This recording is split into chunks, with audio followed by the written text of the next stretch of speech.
بسم اللہ الرحمن الرحیم۔ السلام علیکم دوستو، اس سے پہلے والی ویڈیو یعنی پارٹ 5 میں یہ بتایا جا چکا ہے کہ حضور رحمت عالم صلی اللہ علیہ وسلم اور آپ کے پورے خاندان بنو ہاشم کو 3 سال تک اس گھاٹی میں گزارا کرنا پڑا جسے شیب ابی طالب کہا جاتا ہے۔ اللہ کے رسول صلی اللہ تعالیٰ علیہ وسلم وہاں بھی خاموش بیٹھ کر نہیں رہے، بلکہ وہاں رہ کر بھی آپ صلی اللہ تعالیٰ علیہ وسلم نے اسلام کی تبلیغ کا کام، اسلام کو پھیلانے کا کام کرتے رہے۔ حضور صلی اللہ تعالیٰ علیہ وسلم کا طریقہ تھا کہ حج کے زمانے میں جب دور دراز سے عرب کے کئی سارے قبیلے والے مکہ میں جمع ہوتے تھے تو حضور صلی اللہ تعالیٰ علیہ وسلم ان تمام قبیلوں میں تشریف لے جاتے اور لوگوں کو اسلام قبول کرنے کی دعوت دیتے تھے۔ اسی طرح عرب میں جگہ جگہ پر بہت سارے میلے لگتے تھے اور ان میلوں میں بھی بہت دور دور سے چل کر لوگ جمع ہوتے تھے۔ حضور صلی اللہ تعالیٰ علیہ وسلم ان میلوں میں تشریف لے جاتے اور لوگوں کو اسلام قبول کرنے کی دعوت دیتے۔ اللہ کے رسول صلی اللہ تعالیٰ علیہ وسلم نے عرب کے جتنے بھی مشہور قبیلے تھے ان سب کو وقت وقت پر اسلام کی دعوت دیتے رہے، مگر آپ کے چچا جسے ابو لہب کہا جاتا ہے ہر جگہ چلا جاتا، اور جب آپ کسی قبیلے کو اسلام قبول کرنے کی دعوت دیتے، لوگوں کو اللہ کے ایک ہونے اور اسلام کے حق ہونے کے بارے میں بتاتے، تو ابو لہب چلا چلا کر یہ کہتا تھا کہ ان کی باتوں میں مت آؤ، یہ دین سے پھر گیا، یہ جھوٹ کہتا ہے۔ قبیلہ بنو جہل بن شیبان کے پاس جب اللہ کے رسول صلی اللہ تعالیٰ علیہ وسلم تشریف لے گئے تو حضرت ابو بکر صدیق رضی اللہ تعالیٰ عنہ بھی آپ کے ساتھ تھے۔ اس قبیلے کے سردار مفروق نے آپ کی طرف دھیان دیتے ہوئے کہا کہ اے قریشی بھائی، آپ لوگوں کو کس دین کی دعوت دیتے ہیں؟ تو اللہ کے رسول صلی اللہ تعالیٰ علیہ وسلم نے فرمایا، سنو، خدا ایک ہے اور میں اس کا رسول ہوں۔ پھر اللہ کے رسول صلی اللہ تعالیٰ علیہ وسلم نے سورہ انعام کی کچھ آیتیں تلاوت فرمائیں تو ان سب کے دلوں میں آپ کی تقریر اور قرآنی آیتوں کا بہت گہرا اثر ہوا۔ لیکن مفروق نے یہ کہا، اے عربی بھائی، ہم اپنے اس خاندانی دین کو بھلا آپ کے کہنے سے ایک دم کیسے چھوڑ سکتے ہیں جس پر ہمارے باپ دادا تھے اور کئی سالوں سے ہم خود ہیں؟ اس کے علاوہ ہم ملک فارس کے بادشاہ کسریٰ کے حکم کے پابند ہیں، اور ہم یہ طے کر چکے ہیں کہ ہم کسریٰ بادشاہ کے علاوہ کسی اور کے حکم کو نہیں مانیں گے۔ حضور صلی اللہ تعالیٰ علیہ وسلم نے ان لوگوں کی ان باتوں پر تعریف فرمائی اور ارشاد فرمایا کہ بھلا ہو، خدا اپنے دین کا حامی اور مددگار ہے۔ اب یہاں سے ہم اور آپ یہ جانیں گے کہ حضور صلی اللہ تعالیٰ علیہ وسلم مدینہ کیسے اور کب تشریف لے گئے، لیکن اس سے پہلے آپ یہ جان لیں کہ جسے ہم اور آپ آج مدینہ منورہ کہتے ہیں، حضور صلی اللہ تعالیٰ علیہ وسلم کے مدینہ تشریف لے جانے سے پہلے اس جگہ کا نام یثرب تھا۔ جب حضور صلی اللہ تعالیٰ علیہ وسلم نے اس شہر میں یعنی یثرب میں پوری طرح زندگی گزارنے کا فیصلہ کر لیا تو اس کا نام مدینۃ النبی یعنی نبی کا شہر پڑ گیا۔ پھر یہ نام شارٹ ہو کر مدینہ مشہور ہو گیا۔ اتہاس کے حساب سے یہ بہت ہی پرانا شہر ہے۔ حضور صلی اللہ تعالیٰ علیہ وسلم نے جب اپنے نبی ہونے کا اعلان فرمایا تو اس شہر میں عرب کے 2 قبیلے اوس اور خزرج اور کچھ یہودی آباد تھے۔ مدینہ منورہ کے اندر جو 2 قبیلے تھے، اوس اور خزرج، یہ مکہ کے کافروں کی طرح بتوں کی پوجا کرتے تھے، اور جو یہودی لوگ تھے یہ حضرت موسیٰ علیہ السلام کے ماننے والے تھے، اور یہ لوگ بتوں کی پوجا نہیں کرتے تھے، اپنے آپ کو اہل کتاب کہتے تھے، یعنی ہم اس نبی کے ماننے والے ہیں جن پر اللہ نے کتاب توریت نازل فرمایا۔ اوس اور خزرج پہلے تو بہت مل جل کر رہتے تھے، مگر عربوں میں یہ عام بات تھی کہ وہ بات بات پر ایک دوسرے سے الجھتے اور ان کے بیچ لڑائیاں ہوتی تھیں۔ تو اسی کنڈیشن کے اعتبار سے اوس اور خزرج میں بھی لڑائیاں شروع ہو گئی، یہاں تک کہ آخری لڑائی جو عرب کے اتہاس میں جنگ بعاث کے نام سے مشہور ہے، اس طرح خونی لڑائی ہوئی کہ اس میں اوس اور خزرج کے تقریباً سارے نامچین بہادر مارے گئے، اور یہ دونوں قبیلے بہت ہی کمزور ہو گئے۔ یہودی لوگ بھلے ہی تعداد میں بہت کم تھے، مگر وہ لوگ ایجوکیٹڈ تھے، پڑھے لکھے تھے۔ اس لیے اوس اور خزرج کے لوگ خود کو ہمیشہ یہودیوں سے کمتر سمجھتے تھے، اپنے آپ کو جاہل سمجھتے تھے اور یہودیوں کو پڑھا لکھا علم والا جانتے تھے۔ اسلام قبول کرنے کے بعد حضور پاک صلی اللہ تعالیٰ علیہ وسلم کی مقدس تعلیم اور تربیت کی وجہ سے اوس اور خزرج کے بیچ جو لڑائیاں ہوتی تھیں وہ ختم ہو گئیں، اور یہ دونوں قبیلے بالکل ایک دوسرے کے ساتھ مل جل کر رہنے لگے۔ اور کیونکہ ان لوگوں نے اسلام اور مسلمانوں کی بے حد مدد کی تھی، اس لیے حضور صلی اللہ تعالیٰ علیہ وسلم نے ان خوش نصیبوں کو انصار کا لقب دیا تھا،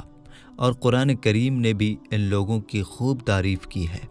شریعت کے اعتبار سے انصار صحابہ کی محبت اور ان کی بارگاہ میں اچھی عقیدت تمام مسلمانوں کے لیے ضروری ہے اور ایمان کا ایک حصہ ہے۔ اب یہاں سے ہم جانیں گے کہ مدینہ میں اسلام کیسے پھیلا۔ تو یہ بات آپ سب کو معلوم ہو گئی کہ مدینہ کے اندر جو دو قبیلے تھے، اوس اور خزرج، ان دونوں قبیلے والوں نے اسلام قبول کیا، اور اللہ کے رسول صلی اللہ تعالیٰ علیہ وسلم نے انہیں انصار کا لقب عطا فرمایا، اور اس لقب سے یہ لوگ مشہور ہو گئے۔ انصار صحابہ بھلے ہی پہلے بت پرستی کرتے تھے، بتوں کی پوجا کرتے تھے، مگر ان لوگوں کا رہن سہن یہودیوں کے ساتھ تھا، اور یہودی لوگ توریت کی تلاوت کرتے تھے، جس میں یہ بات صاف صاف موجود تھی کہ اللہ کے آخری نبی تشریف لانے والے ہیں۔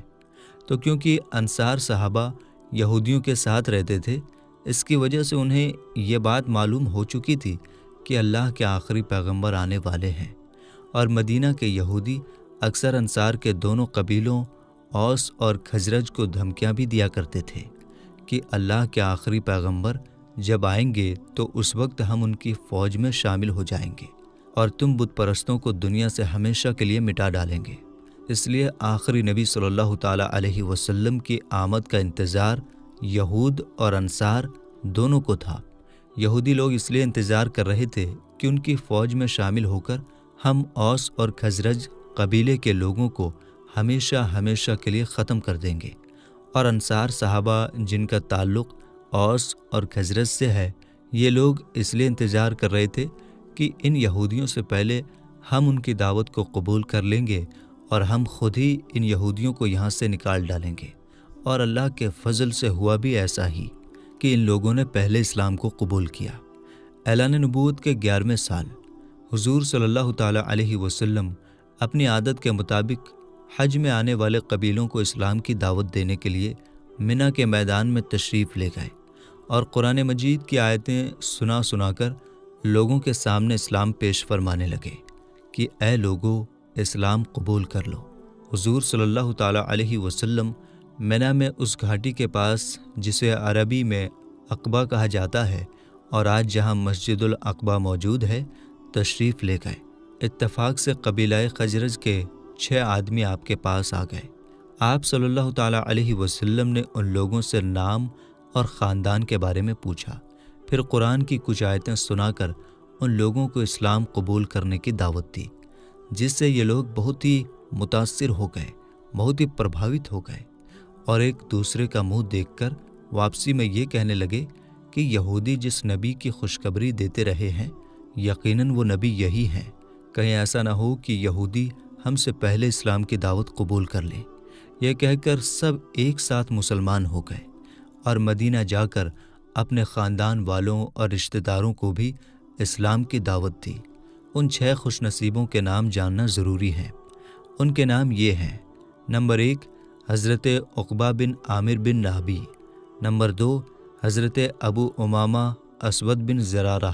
نمبر 3 حضرت عوف بن حارث، نمبر 4 حضرت رافع بن مالک، نمبر 5 حضرت قطبہ بن عامر بن حدیدہ، نمبر 6 حضرت جابر بن عبداللہ بن ریاب رضی اللہ تعالی عنہم اجمعین۔ اب ہم اس منظر کے بارے میں جانیں گے جو اسلام کے اتہاس میں بیعت عقبہ اولیٰ کے نام سے مشہور ہے۔ عقبہ کے معنی گھاٹی ہوتا ہے، اور اولیٰ کے معنی ہوتا ہے پہلا، اور بیعت کے معنی ہوتا ہے کہ اللہ کو گواہ بنا کر اور رسول اللہ صلی اللہ تعالیٰ علیہ وسلم کو حاضر و ناظر سمجھ کر یہ وعدہ کرنا کہ آج کے بعد ہم آپ کے حکم کے خلاف کچھ بھی نہیں کریں گے، ہم وہی کریں گے جس کا حکم آپ دیں گے۔ تو بیعت عقبہ اولیٰ یعنی پہلی گھاٹی کی بیعت۔ تو آپ سب کو یہ بات معلوم ہو چکی ہے کہ اعلان نبوت کے 11ویں سال جب اللہ کے رسول صلی اللہ تعالیٰ علیہ وسلم نے قبیلہ خزرج کے 6 لوگوں کے سامنے اسلام کی دعوت پیش فرمایا تو ان لوگوں نے اسلام قبول کیا اور اپنے خاندان والوں اور رشتہ داروں میں بھی اسلام کی دعوت پیش فرمایا۔ تو دوسرے سال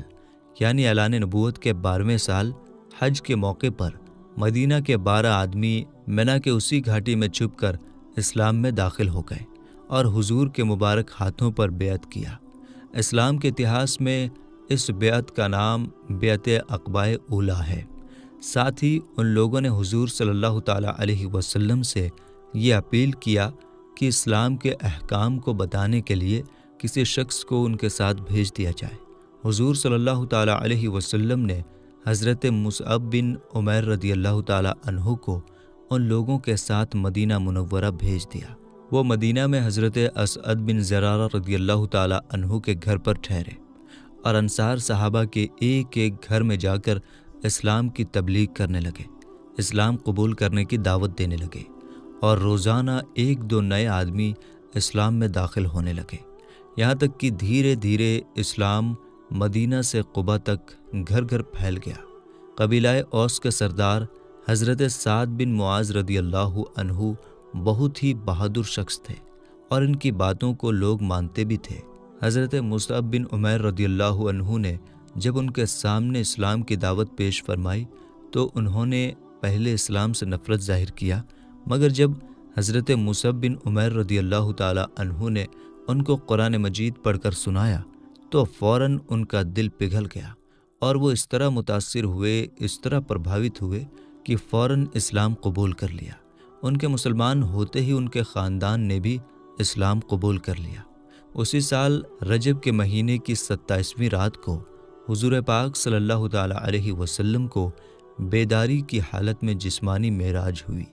یعنی پورے جسم کے ساتھ معراج ہوئی، اور اسی معراج کے سفر میں 5 وقت کی نمازیں فرض ہوئیں۔ اب یہاں سے ہم بیعت عقبہ ثانیہ کے بارے میں جان لیتے ہیں، یعنی اس گھاٹی کی دوسری بیعت کے بارے میں جان لیتے ہیں جہاں پر مدینہ کے انصار صحابہ نے اسلام قبول کیا اور حضور کے ہاتھوں پر بیعت کیا۔ اعلان نبوت کے 13ویں سال حج کے موقع پر مدینہ کے تقریباً 72 آدمیوں نے منا کی اسی گھاٹی میں اپنے بت پرست ساتھیوں سے چھپ کر حضور پاک صلی اللہ تعالیٰ علیہ وسلم کے مبارک ہاتھ پر بیعت کیا اور یہ وعدہ کیا کہ ہم لوگ آپ صلی اللہ تعالیٰ علیہ وسلم اور اسلام کی حفاظت کے لیے اپنی جان تک قربان کر دیں گے، اور اتہاس گواہ ہے کہ ان لوگوں نے قربان بھی کر دی۔ اس موقع پر حضور صلی اللہ تعالیٰ علیہ وسلم کے چچا حضرت عباس رضی اللہ عنہ بھی موجود تھے، جو ابھی تک مسلمان نہیں ہوئے تھے۔ انہوں نے مدینہ والوں سے کہا کہ دیکھو، محمد صلی اللہ تعالیٰ علیہ وسلم اپنے خاندان بنو ہاشم میں بہت ہی عزت والے ہیں۔ ہم لوگوں نے دشمنوں کے مقابلے میں کھڑا ہو کر ہمیشہ ان کی حفاظت کی ہے۔ اب تم لوگ ان کو اپنے وطن میں لے جانے کے خواہش مند ہو تو سن لو، اگر مرتے دم تک تم لوگ ان کا ساتھ دے سکو تو بہتر ہے، ورنہ ابھی ہی تم انکار کر جاؤ۔ یہ سن کر حضرت برا بن عازب رضی اللہ تعالیٰ عنہ غصے میں آ کر کہنے لگے کہ ہم لوگ تلواروں کی گود میں پلے ہیں۔ حضرت برا بن عازب رضی اللہ تعالیٰ عنہ اتنا ہی کہہ پائے تھے کہ حضرت ابو الحیثم رضی اللہ تعالیٰ عنہ نے بات کاٹتے ہوئے یہ کہا کہ یا رسول اللہ صلی اللہ تعالیٰ علیہ وسلم، ہم لوگوں کے یہودیوں سے پرانے میل جول ہیں، اب ظاہر ہے کہ ہمارے مسلمان ہو جانے کے بعد یہ میل جول ختم ہو جائیں گے، ٹوٹ جائیں گے۔ کہیں ایسا نہ ہو کہ جب اللہ تعالیٰ آپ کو غلبہ عطا فرمائے گا، آپ کو مکمل طور پر کامیابی عطا فرمائے گا، تو آپ ہم لوگوں کو چھوڑ کر اپنے وطن مکہ چلے جائیں۔ یہ سن کر حضور صلی اللہ تعالیٰ علیہ وسلم نے مسکراتے ہوئے جواب دیا کہ تم لوگ اطمینان رکھو، تمہارا خون میرا خون ہے، اور یقین کرو میرا جینا مرنا تمہارے ساتھ ہوگا۔ میں تمہارا ہوں اور تم میرے ہو، تمہارا دشمن میرا دشمن اور تمہارا دوست میرا دوست ہے۔ جب انصار یہ بیعت کر ہی رہے تھے تو حضرت سعد بن زرارہ رضی اللہ تعالیٰ عنہ نے یا حضرت عباس بن نزلہ رضی اللہ تعالیٰ عنہ نے کہا کہ میرے بھائیو، تمہیں یہ خبر بھی ہے کہ تم لوگ کس چیز پر بیعت کر رہے ہو؟ خوب سمجھ لو کہ یہ عرب و عجم کے ساتھ اعلان جنگ ہے۔ عجم عرب کے علاوہ جتنے بھی علاقے اور خطے ہیں، انصار نے طیش میں آ کر بہت ہی جوش بھرے لہجے میں کہا کہ ہاں ہم لوگ اسی پر بیعت کر رہے ہیں۔ بیعت ہو جانے کے بعد حضور صلی اللہ تعالیٰ علیہ وسلم نے اس جماعت میں سے، اس گروہ میں سے 12 آدمیوں کو سردار مقرر فرمایا۔ ان میں 9 آدمی قبیلہ خزرج کے اور 3 آدمی قبیلہ اوس کے تھے۔ اس کے بعد یہ تمام حضرات اپنے اپنے ڈیروں پر چلے گئے۔ صبح کے وقت جب قریش کو اس واقعے کی خبر ملی تو وہ لوگ آگ ببولہ ہو گئے، اور ان لوگوں نے ڈانٹ کر مدینہ والوں سے پوچھا کہ کیا تم لوگوں نے ہمارے ساتھ جنگ کرنے کے لیے محمد صلی اللہ تعالیٰ علیہ وسلم سے بیعت کیا ہے؟ انصار کے کچھ ساتھیوں نے جو مسلمان نہیں ہوئے تھے یہ بتایا کہ ہمیں معلوم نہیں۔ یہ سن کر قریش واپس چلے گئے، مگر جب تحقیق کے بعد کچھ انصار کی بیعت کے بارے میں پتہ چلا تو قریش بہت ہی غصے میں آ گئے اور بیعت کرنے والوں کی گرفتاری کے لیے پیچھا بھی کیا، مگر قریش حضرت سعد بن عبادہ رضی اللہ عنہ کے سوا کسی اور کو نہیں پکڑ سکے۔ قریش حضرت سعد بن عبادہ رضی اللہ تعالی عنہ کو اپنے ساتھ مکہ لائے اور ان کو قید کر دیا، مگر جب زبیر بن مطعم اور حارث بن حرب بن امیہ کو پتہ چلا تو ان دونوں نے قریش کو سمجھایا کہ خدا کے لیے سعد بن عبادہ رضی اللہ تعالی عنہ کو فوراً چھوڑ دو، ورنہ تمہارا جو بزنس ملک شام میں چلتا ہے وہ بند ہو جائے گا۔ یہ سن کر قریش نے حضرت سعد بن عبادہ کو قید سے رہا کر دیا اور خیریت کے ساتھ حضرت سعد بن عبادہ رضی اللہ تعالی عنہ مدینہ منورہ پہنچ گئے۔ مدینہ منورہ میں جب اسلام کو پھلنے پھولنے کے لیے اور مسلمانوں کو آباد ہونے کے لیے ایک بہترین جگہ مل گئی تو حضور رحمت عالم صلی اللہ تعالیٰ علیہ وسلم نے صحابہ اکرام کو عام اجازت دے دی کہ وہ مکہ سے ہجرت کر کے مدینہ چلے جائیں، یعنی وہ مکہ کو چھوڑ کر مدینہ کو اپنا وطن بنا لیں۔ چنانچہ سب سے پہلے حضرت ابو سلمہ رضی اللہ تعالیٰ عنہ نے مکہ سے مدینہ کی طرف ہجرت فرمایا۔ اس کے بعد ایک کے بعد دوسرے لوگ بھی مدینہ کی طرف روانہ ہونے لگے اور مدینہ کو اپنا وطن بنانے لگے۔ جب مکہ کے کافروں کو پتہ چلا تو انہوں نے روک ٹوک شروع کر دی، مگر چھپ چھپ کر لوگ ہجرت کرتے رہے،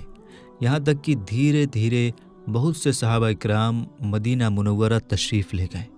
صرف وہی حضرات مکہ میں رہ گئے جو یا تو کافروں کی قید میں تھے یا اپنی غریبی کی وجہ سے مدینہ جانے سے مجبور تھے۔ حضور صلی اللہ تعالیٰ علیہ وسلم کو کیونکہ ابھی تک خدا کی طرف سے ہجرت کا حکم نہیں ملا تھا، اس لیے اللہ کے رسول صلی اللہ تعالیٰ علیہ وسلم مکہ ہی میں رہے، اور حضرت ابوبکر صدیق اور حضرت علی مرتضیٰ رضی اللہ تعالیٰ عنہما کو بھی آپ نے ہجرت سے روک لیا تھا۔ یہ دونوں حضرات بھی حضور صلی اللہ تعالیٰ علیہ وسلم کے ساتھ مکہ میں رکے ہوئے تھے۔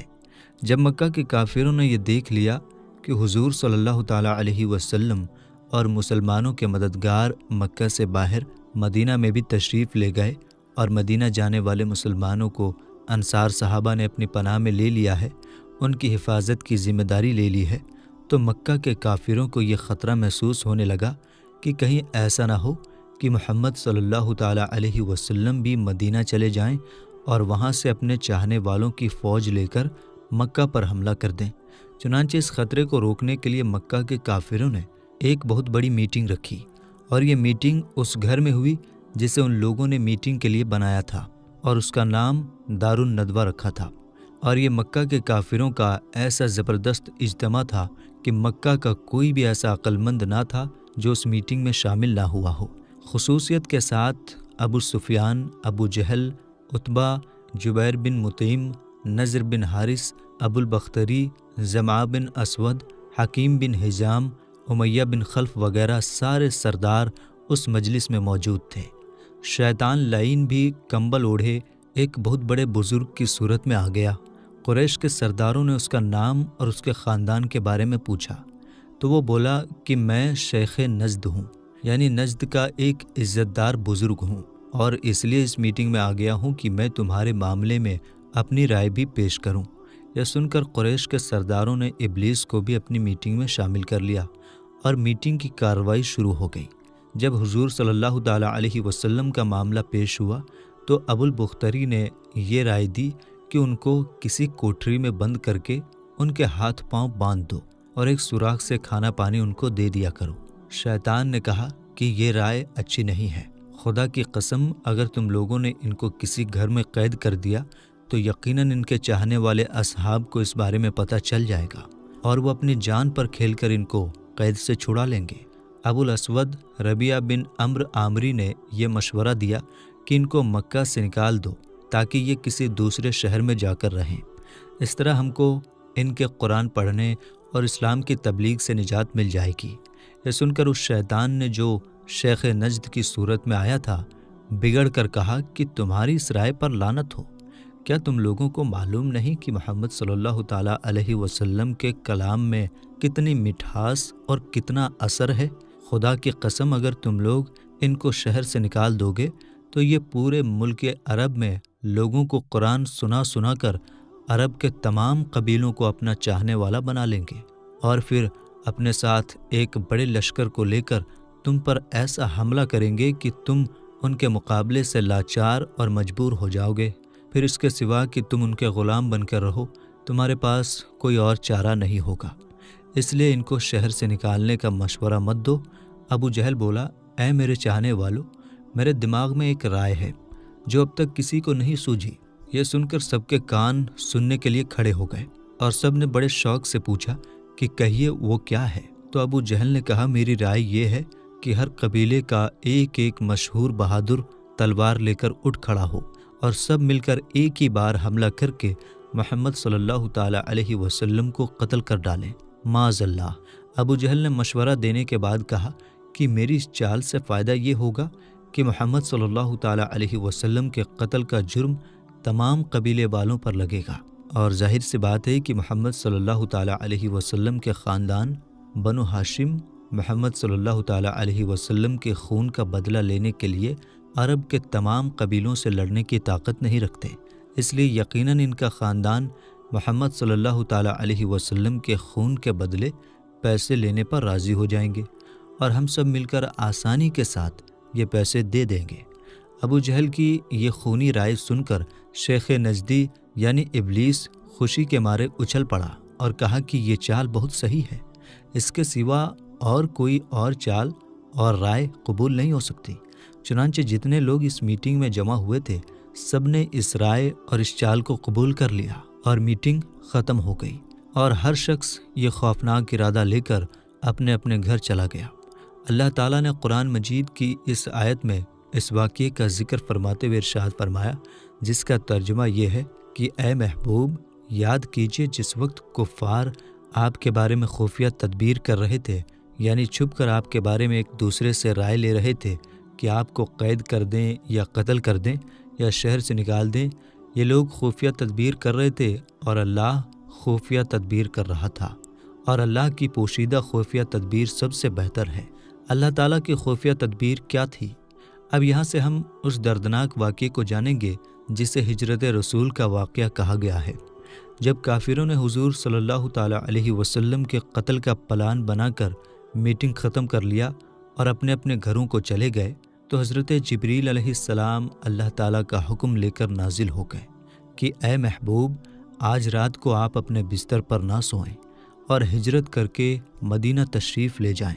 چنانچہ دوپہر کے وقت حضور صلی اللہ تعالیٰ علیہ وسلم اپنے دوست حضرت ابوبکر صدیق رضی اللہ تعالیٰ عنہ کے گھر تشریف لے گئے اور حضرت ابوبکر صدیق رضی اللہ تعالیٰ عنہ سے فرمایا کہ سب گھر والوں کو ہٹا دو، کچھ مشورہ کرنا ہے۔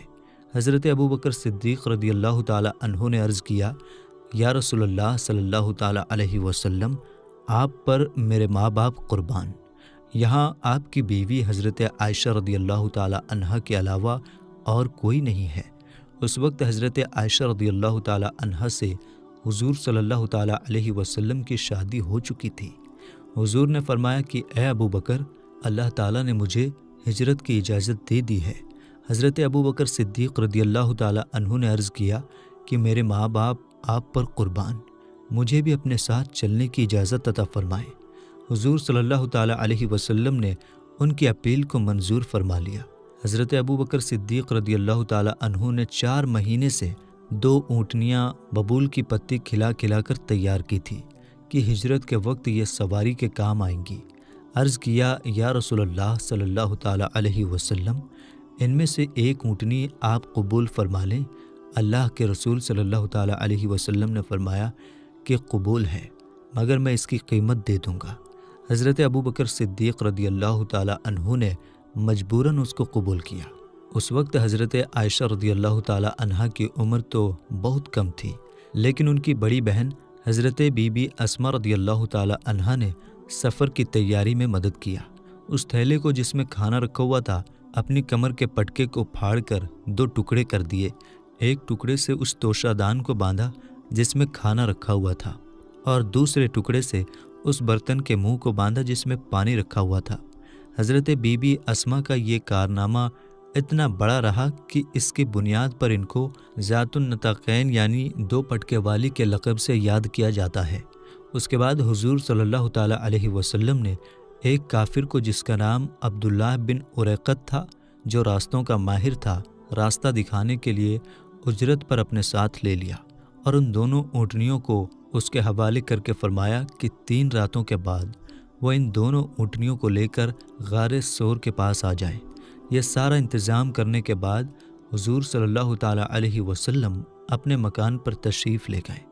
مکہ کے کافروں نے اپنے پروگرام کے مطابق رات کے وقت حضور صلی اللہ تعالیٰ علیہ وسلم کے مقدس گھر کو گھیر لیا اور انتظار کرنے لگے کہ حضور سو جائیں تو ان پر قاتلانہ حملہ کیا جائے۔ اس وقت گھر میں حضور صلی اللہ تعالیٰ علیہ وسلم کے پاس صرف حضرت علی رضی اللہ تعالیٰ عنہ تھے۔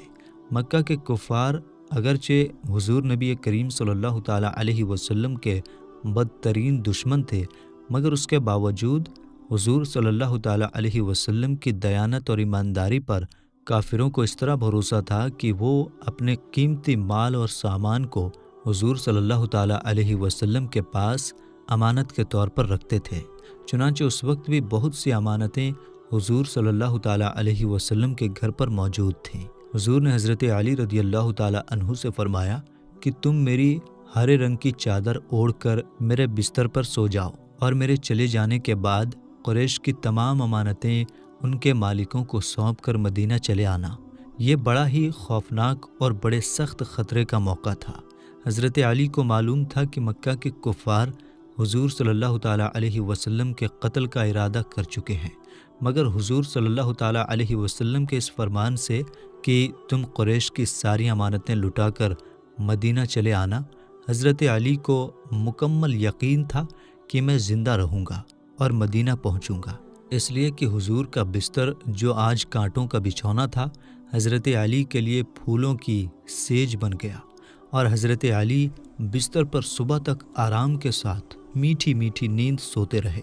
اپنے اسی کارنامے پر فخر کرتے ہوئے حضرت علی نے کچھ شعر پڑھا تھا، جس کا ترجمہ میں آپ کے سامنے رکھنا چاہتا ہوں۔ میں نے اپنی جان کو خطرے میں ڈال کر اس نبی کی حفاظت کی جو زمین پر چلنے والوں، خانہ کعبہ اور حتیم کا طواف کرنے والوں میں سب سے زیادہ بہتر اور اونچے مرتبے والے ہیں۔ رسول خدا صلی اللہ تعالیٰ علیہ وسلم کو یہ ڈر تھا کہ مکہ کے کفار ان کے ساتھ بری چال چلیں گے، مگر خدا کے فرمان نے ان کو کافروں کی اس چال سے بچا لیا۔ حضور صلی اللہ تعالیٰ علیہ وسلم نے اپنے بستر پر حضرت علی کو سلا کر ایک مٹھی خاک ہاتھ میں لے لیا اور سورہ یاسین کی شروع کی آیتوں کو تلاوت فرماتے ہوئے اپنے مقدس گھر سے باہر تشریف لائے، اور گھر گھیرنے والے کافروں کے سروں پر مٹی ڈالتے ہوئے ان کے مجمع سے نکل گئے۔ نہ کسی کو نظر آئے، نہ کسی کو کچھ خبر ہوئی، نہ کسی نے حضور کو دیکھا، نہ کسی کو حضور کے نکلنے کی کچھ خبر دی، نہ کسی کو حضور کے نکلنے کی کچھ خبر ہوئی۔ ایک دوسرا شخص جو اس مجمع میں موجود نہ تھا، اس نے ان لوگوں کو خبر دیا کہ محمد صلی اللہ تعالیٰ علیہ وسلم تو یہاں سے نکل گئے اور چلتے وقت تمہارے سروں پر مٹی ڈال گئے۔ چنانچہ ان بدبخت نے اپنے سروں پر ہاتھ پھیرا تو واقعی ان کے سروں پر مٹی اور دھول پڑی ہوئی تھی۔ حضور صلی اللہ تعالیٰ علیہ وسلم اپنے مقدس گھر سے نکل کر اس مکان کے پاس کھڑے ہو گئے جسے حضورہ کہا جاتا ہے۔ اور بڑے ہی افسوس کے ساتھ خانہ کعبہ کو دیکھا اور فرمایا، اے شہر مکہ، تو مجھ کو پوری دنیا سے زیادہ پیارا ہے۔ اگر میری قوم مجھ کو تجھ سے نہ نکالتی تو میں تیرے سوا کسی اور جگہ نہیں ٹھہرتا۔ حضرت ابوبکر صدیق رضی اللہ تعالی عنہ سے پہلے ہی طے ہو چکا تھا، اس لیے وہ بھی اسی جگہ آ گئے، اور اس خیال سے کہ مکہ کے کفار ہمارے قدموں کے نشان سے ہمارا راستہ پہچان کر ہمارا پیچھا نہ کریں۔ پھر یہ دیکھا کہ حضور کے مقدس پاؤں زخمی ہو گئے ہیں۔ حضرت ابوبکر نے حضور کو اپنے کندھوں پر سوار کر لیا اور اس طرح کانٹے دار جھاڑیوں اور نکیلے پتھر والی پہاڑیوں کو رونتے ہوئے اسی رات غار ثور پہنچ گئے۔ حضرت ابوبکر صدیق رضی اللہ تعالی عنہ پہلے خود غار یعنی گفا میں داخل ہوئے اور اچھی طرح گفا کی صفائی کی اور اپنے بدن کے کپڑے پھاڑ پھاڑ کر گفا کے تمام سوراخوں کو، تمام چھیدوں کو بند کر دیا۔ پھر حضور صلی اللہ تعالی علیہ وسلم گفا کے اندر تشریف لے گئے اور حضرت ابوبکر صدیق رضی اللہ تعالی عنہ کی گود میں اپنا مبارک سر رکھ کر سو گئے۔ حضرت ابوبکر صدیق رضی اللہ تعالی عنہ نے ایک چھید کو اپنی ایڑی سے بند کر کے رکھا تھا۔ چھید کے اندر سے ایک سانپ نے بار بار حضرت ابوبکر کے پاؤں میں کاٹا، مگر حضرت ابوبکر صدیق رضی اللہ تعالی عنہ نے اس خیال سے پاؤں نہیں ہٹایا کہ حضور صلی اللہ تعالی علیہ وسلم کے نیند میں کہیں خلل نہ پڑ جائے، مگر جب درد حد سے زیادہ بڑھ گیا تو حضرت ابوبکر صدیق کی آنکھوں میں آنسو جاری ہو گئے، اور یہ آنسو حضور صلی اللہ تعالی علیہ وسلم کے مبارک رخسار یعنی گال پر پڑ گئے، جس سے حضور صلی اللہ تعالی علیہ وسلم بیدار ہو گئے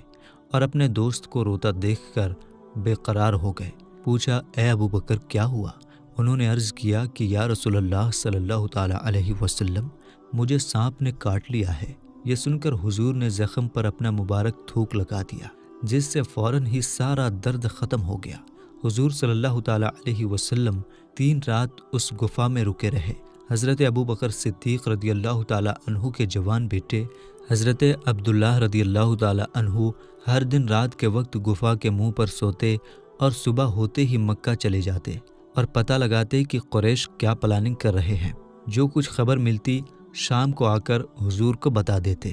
حضرت ابوبکر صدیق رضی اللہ تعالی عنہ کے غلام حضرت عامر بن فہیرہ رضی اللہ تعالی عنہ